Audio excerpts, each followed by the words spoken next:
I've been working through this for years and years of how to review this very difficult film. So I grew up with this film and had a lot of love and affection for it, but more recently I've become very critical. There is no nice way to putting this. This is a very Nazi propaganda film, and I am not exaggerating. It's filled with so much lies, distortion, sexism, homophobia. The homophobia is off the charts. Like, Spike Lee in the early 90s just hated gay people. All the time they're being demonized. So this is a mess and really distorts Malcolm. However, is it still cinematically powerful? Yes, there are many moments here that are incredible. And it starts off good with a very fiery intro, which I think is justified, but then it really starts to lose focus and momentum and really moves into these tangents.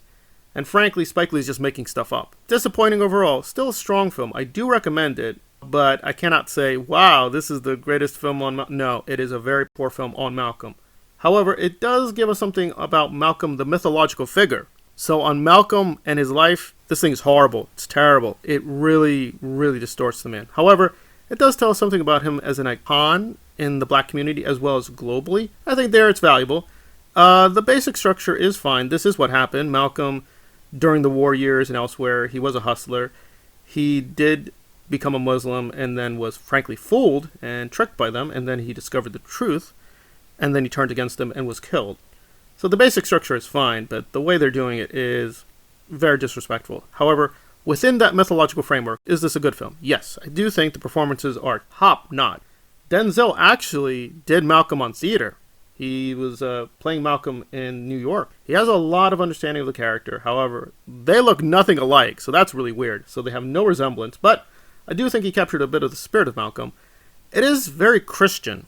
Now, that is in The Nation. The Nation combines Christianity and Islam, but really, Denzel's playing more like a Christian preacher, which his father is. His father's a Christian preacher, so that felt a little weird. The speeches are very, very powerful. Some of them are things Malcolm said. Some of them are things Malcolm did not say. Very, very imbalanced. In terms of performances, not much to fault. The music, for the most part, does show up in the right places. It's a little bit too much of a jazz score. Again, this is an Islamic minister. It's very skewed. It's a very American point of view. That said, within its limits, very strong performances, very good cinematography. Again, very good moments, but as a narrative, it is all over the place and is very self-indulgent. However, it is more good than bad. It is definitely showing the dilemmas with Spike Lee's style, the excesses. However, there are points where he slows down the narrative. He does let Malcolm speak for himself. That was very good. The ending is very long, but I like that. And it does have a very controversial ending, which also is imbalanced. However, I do understand the spirit. I do like the spirit of the ending. However, very problematic.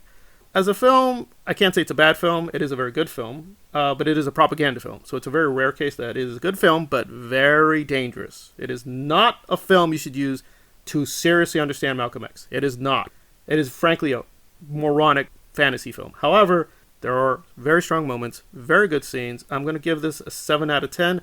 There are now some very good biographies. Read those on Malcolm. And very good documentaries, too. I'd recommend those. How Malcolm impacted African-American culture. Yeah, there's something here to see, but again, within a range. It could have been a great film. Instead, it's just passable, unfortunately.